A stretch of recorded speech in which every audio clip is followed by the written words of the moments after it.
Devotee nation நேயர்களுக்கு சதீஷ் ராவின் தமிழ் புத்தாண்டு வாழ்த்துக்கள். இந்த வருடம் ஏப்ரல் 14 குரோதி வருடம் நிறைவடைந்து விசுவாவசு என்கின்ற தமிழ் மாதம் புத்த ஆண்டு துவங்குகிறது. இந்த ஆண்டின் தன்மையே பார்த்திங்கன்னா நிறைய தானியங்கள் பெருகி வளமையை தரக்கூடிய ஆண்டாகவே இது அமைதுன்னு சொல்லலாம். மேற்கொண்டு இந்த ஆண்டு பிறக்கும் பொழுது அனைத்து ராசிகளுக்குமே ஏதேனும் ஒரு வகையில் நன்மை தரக்கூடிய கிரக சூழ்நிலைகள் அமைஞ்சிருக்கிறதுங்கிறது ஒரு அற்புதமான ஒரு விஷயம். எந்த ஒரு வருடத்திலும் இல்லாத அளவிற்கு இந்த வருடம் 4 கிரகங்கள் பெயர்ச்சி அடைவது இது ஒரு தனி சிறப்பு. ராகு, கேது, குரு, சனி எல்லாமே பெயர்ச்சி அடைந்து ஏதேனும் ஒரு வகையில் ஒவ்வொரு ராசிக்குமே ஒன்று கைவிட்டாலும் மற்றொன்று கை தூக்கி விடக்கூடிய வகையில் அமைஞ்சிருக்கு அப்படிங்கிறது ஒரு நல்ல ஒரு விஷயம். சரி, அப்படியே அமையல, சில தோஷங்கள் இருக்குன்னா அதற்கு என்ன செய்யணும்? நிரந்தர தீர்வாக எண்கள் உங்கள் லைஃப்பில் எப்படி மாற்றத்தை ஏற்படுத்தும்? உங்களுடைய பெயர் ஸ்ட்ராங்காக அமைந்தாலே கிரகங்களுடைய தன்மையை தாண்டி உங்களால் வெல்ல முடியும். அதற்கான இலவச குறிப்பு கூட நான் ஒவ்வொருவருக்குமே தருவதாக இருக்க. அதற்கான குறிப்பு இந்த பகுதியோடைய இறுதியில் வருது, பார்த்து பயன்பெறுங்கள். இந்த விஸ்வாவசு பிறக்கும் பொழுது மேஷ ராசியில் சூரியனும், ரிஷப ராசியில் குருவும், கடகராசியில் செவ்வாயும், கன்னி ராசியில் கேதுவும், துலாம் ராசியில் சந்திரனும், கும்பராசியில் சனி கிரகமும், மீன ராசியில் ராகு, சுக்கிரன், புதன் ஆகிய கிரகங்கள் அமர்கின்றன. இது ஒவ்வொரு ராசியினருக்குமே என்ன விதமான பலன்களை தரப்போகிறது என்பதை விரிவாக பார்ப்போம். பாருங்கள், கும்பராசிக்கு இந்த விஸ்வாவசு ஆண்டு எப்படி இருக்க போகுது அப்படிங்கிறத பார்ப்போம். இந்த ஏப்ரல் 14, 2025 துவங்கக்கூடிய இந்த தமிழ் புத்தாண்டு அடுத்த வருடம் ஏப்ரல் 13 வரைக்குமான காலகட்டம் உங்களுக்கு நன்மையை தருமா அப்படின்னு பார்க்கும் பொழுது இதில் குரு மிகப்பெரிய நன்மை தரக்கூடிய இடத்துக்கு அமர்றார். மற்ற எல்லா கிரகங்களை காட்டிலும் குரு பூர்வ புண்ணிய ஸ்தானத்துக்கு 5ஆம் வீட்டில் அமர்வது அப்படிங்கிறது மிகப்பெரிய ராஜயோகங்க. குரு ஒருத்தர் போதும், ஒருத்தர் ஒரு படை தளபதியாக நமக்கு முருகன் நிற்கிற மாதிரி மகாபாரதத்தில் சொல்லுவாங்க இல்லையா, அவ்வளோ பெரிய படைகள் எதிர்க்க நிற்கும்போது கிருஷ்ண பரமாத்மா ஒருத்தர் மட்டும் தேரோட்டியாக அர்ஜுனனுக்கு எனக்கு இருந்தால் போதும் அப்படின்னு சொல்லி அர்ஜுனன் கேட்டது போல் இந்த இடத்துல குரு ஒத்த ஆளாக இருந்து உங்களுக்கான அனைத்து நன்மைகளையுமே செய்ய போகிறார் அப்படிங்கிறத உறுதியாக நீங்கள் நம்பலாம். அப்போ மற்ற கிரகங்கள்லாம் எப்படி சார் இருக்குது அப்படின்னு பார்க்கும் பொழுது சனி இன்னும் 2ஆம் வீட்டில் அமர்ந்திருப்பது அப்படிங்கிறது உங்களுக்கு 7.5 சனி முழுமையாக முடியலை. இன்னும் 2 வருஷம் ஆகணும். அவர் போகும்போது தான் நன்மை பண்ணிட்டு போவார். இந்த 2 வருடங்கள் வரைக்குமே 2ஆம் வீட்டில் அமர்ந்திருக்கக்கூடிய சனி தன்னுடைய சொந்த வீடாக இருந்தாலும் ஆரோக்கிய கேடுகளை ஏற்படுத்துவார். நீங்கள் ஹெல்த் விஷயத்தில் ரொம்ப ஜாக்கிரதையாக இருக்கணும் அப்படிங்கிறத நீங்கள் புரிஞ்சுக்கணும். அதே போல் 1ஆம் வீட்டில் அமர்ந்த ராகு, 7ஆம் வீட்டில் அமர்ந்த கேதுவுமே நிறைய படிப்பினைகளை உங்களுக்கு தருவாங்க. இதில் 1ஆம் வீட்டில் அமர்ந்த ராகு குருவுடைய பார்வையில் இருக்கிறதுனால உங்களுக்கு கெடுதல்கள் நீங்கி நன்மைகளுக்கான விஷயங்களையே அவர் செய்து தருவார். குரு பார்க்க கோடி தோஷ நிவர்த்தின்னு சாஸ்திரங்களில் சொல்லப்பட்டிருக்கு. ஸோ ராகுவினால் கெடுதல்கள் அப்படிங்கிறது ரொம்ப கம்மியாக தான் நடக்கும். குருவுடைய பார்வையில் இருக்கிறதுனால நன்மைகளே அதிகம் உங்களுக்கு கிடைக்க போகுது.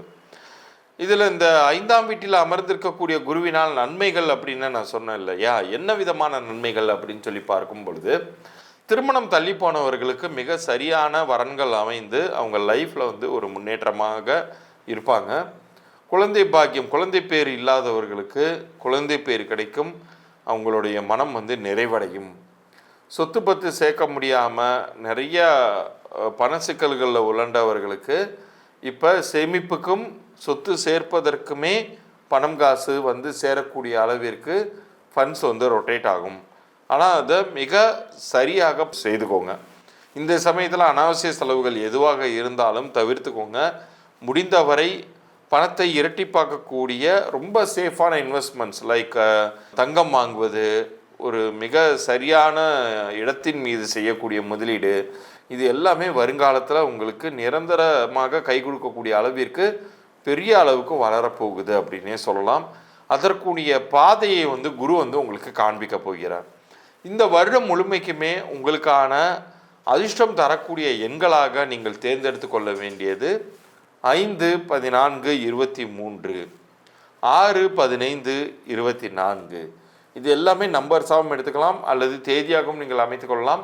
இந்த தேதிகளில் உங்களுக்கு அதிர்ஷ்டகரமான விஷயங்கள் நடக்கும், காரிய ஜெயம் ஏற்படும். ஸோ இந்த தேதிகளை தேர்ந்தெடுத்து அந்த நாட்களில் உங்களுடைய முயற்சிகளை வைத்து கொள்ளும் பொழுது அது உங்களுக்கு வெற்றிகளையே தரும். இப்போ இவ்வளோ நேரம் நீங்கள் பார்த்தது தமிழ் புத்தாண்டிற்கான பொது பலன்கள் எல்லாமே பார்த்தீங்க. இதில் யாருக்கெல்லாம் யோகங்கள் அதிகமாக இருக்குது அப்படின்னு சொல்லப்பட்டிருந்தாலும், சில பேருக்கு லைஃபே மாறும்னு சொல்லப்பட்டிருந்தாலும் அப்படியெல்லாம் ஒன்றுமே நடக்க மாட்டேங்குது அப்படிங்கிற அங்கலாய்ப்புகள் கேட்காமல் இல்லை. எல்லா நேயர்களுமே என்ன சொல்கிறாங்கன்னா, யூடியூப்பில் ஆஹா ஓஹோ அப்படி இப்படிங்கிறாங்க, ஆனால் ரொம்ப கஷ்டமாக இருக்குங்க அப்படிங்கிறாங்க. ஒரு சில பேர் கஷ்டம் தீரவே மாட்டேங்குது, இது தவிர இன்னும் வேறு கஷ்டம் வருதுன்னு வேறு சொல்கிறீங்க, இதுக்கு எண்டே கிடையாதா அப்படின்லாம் கேட்குறாங்க. இப்போ உங்களுக்காகவே நான் சொல்லக்கூடியது என்னென்னா, ஒரு நபருக்கு குருவினுடைய அருளும் குலதெய்வத்தினுடைய அருளும் இருக்கும் பொழுது தான் எண்கணித ரீதியான பரிகாரம் அப்படிங்கிறதே உங்களுக்கு கிடைக்குது அப்படின்னு நான் சொல்கிறேன். இப்போ கிரகங்கள் அப்படிங்கிறது நம்மளால் பிடிச்சி நிறுத்தவே முடியாது. அது சுற்றுவட்ட பாதையில் அது நியமிக்கப்பட்ட விதியில் சுற்றி கொண்டே தான் இருக்கும். அது சுற்றும் போது அது கொடுக்கக்கூடிய பலன்களை கொடுத்தே தீரும். இப்போ மழை பொழியணும் அப்படின்னா பொழிந்தே தீரும். ஆனால் நீங்கள் நனையாமல் உங்களை பாதுகாத்துக்கிறதுக்கு நீங்கள் எப்படி ஒரு ரெயின் கோட்டோ ஒரு கொடையோ பிடித்து கொள்கிறீர்களோ, அது மாதிரி எண்கணிதம் அப்படிங்கிறது உங்கள் பெயரின் அடிப்படையில், உங்கள் பெயர் உங்கள் பிறந்த தேதிக்கும் கூட்டிய எண்ணிற்கும் மிக சரியான எழுத்துக்களில் அமைந்திருந்தால், அதிர்ஷ்ட எண்களில் அமைந்திருந்தால் நீங்கள் காப்பாற்றப்படுவீர்கள், நீங்கள் வாழ்க்கையில் ஜெயிப்பீர்கள். இப்போ ஏற்கனவே அமைஞ்சிருக்கிற உங்களுடைய பெயர் சாதகமாக அமைஞ்சிருக்கா பாதகமாக அமைஞ்சிருக்கா, உங்கள் பிறந்த தேதியுடைய தன்மை என்ன, கூட்டுத்தொகையுடைய குணநலன்கள் என்ன, இது எல்லாத்தையுமே நான் உங்களுக்கு இலவச பொது பலன்களாக கொடுப்பதாக இருக்கேன். இதற்கு நீங்கள் செய்ய வேண்டியது உங்கள் பிறந்த தேதியும் உங்கள் பெயரையும் எனக்கு வாட்ஸ்அப்பில் அனுப்பணும். கீழே தெரிகிற வாட்ஸ்அப் எண்ணிற்கு அனுப்பணும். இது கிரகங்கள் ரீதியான பலன்கள் அல்ல, எண்கள் ரீதியாக, எண் கணிதம் ரீதியாக உங்களுடைய பிறந்த தேதி குணநலன்கள், உங்கள் பெயர் எப்படி அமைஞ்சிருக்கு, அது என்ன விதமான பலன்களை உங்கள் வாழ்க்கையில் கொடுத்துக்கிட்டு இருக்குங்கிறத இலவச பொது பலன்களாக நான் தருவதாக இருக்கேன். அது உங்களுக்கு அச்சு அசலாக பொருந்தி இருக்கிறதுக்கான வாய்ப்புகள் தான் அதிகம். ஏன்னா கணிதம் அப்படிங்கிறது ஒரு மனிதனை அளப்பதற்கும் அவனுடைய கால விதிகளை பற்றி ரகசியங்களை சொல்வதற்குமே பயன்படுத்தப்படுது. ஸோ இதில் உங்களுக்கு மாற்றங்கள் அப்படிங்கிறது கண்டிப்பாக நல்ல மாற்றங்கள் ஏற்றங்கள் தரக்கூடிய வகையில் உங்கள் பெயரை அமைத்து கொள்ள முடியும். அதை பற்றின குறிப்புகள் எல்லாமே என்னுடைய இலவச பொது பலன்களில் இருக்கும். உங்களுடைய பெயரை திருத்தம் பண்ணுவதற்கான கன்சல்டேஷன் ப்ரொசீஜர், ஒருவேளை பெயர் சரியாக அமையலை, அது என்ன பண்ணணும், என்ன செய்தால் உங்களுக்கு நல்விதி கிடைக்குங்கிறத பற்றி எல்லாமே அந்த பொது பலன்களை நான் சொல்லுவேன். அது பிடித்திருந்தால் மேற்கொண்டு கன்சல்டேஷன் ப்ராசஸ்க்கு நீங்கள் போகலாம். இது வியாபாரிகளுக்குமே பொருந்தும். நீங்கள் செய்யக்கூடிய வியாபாரம் எவ்வளவு செய்துமே அது லாபங்கள் தரலன்னா உங்கள் வியாபார பெயர் உங்கள் பிறந்த தேதியோடு எனக்கு அனுப்புங்க. அது பொருந்திருக்கா இல்லையாங்கிற தகவல்களை உங்களுக்கு சொல்லி அனுப்புகிறேன். குழந்தைக்கு பேர் வைக்கணும் அப்படின்னாலும் குழந்தையுடைய பிறந்த தேதி நேரம், குழந்தைக்கு நீங்கள் பேர் அமைச்சிருந்தீங்கன்னா அந்த பேர் அனுப்புங்க. இல்லாட்டினா பிறந்த தேதியும் நேரத்தை மட்டும் அனுப்பிச்சி விடுங்க. நான் எப்படி பலன்கள் சொல்லுவேன், உங்கள் குழந்தையுடைய பிறந்த தேதியின் ஸ்பெஷாலிட்டியெல்லாம் என்னங்கிறதெல்லாம் சொல்லி உங்களுக்கு பொது பலன்களை அனுப்புகிறேன்.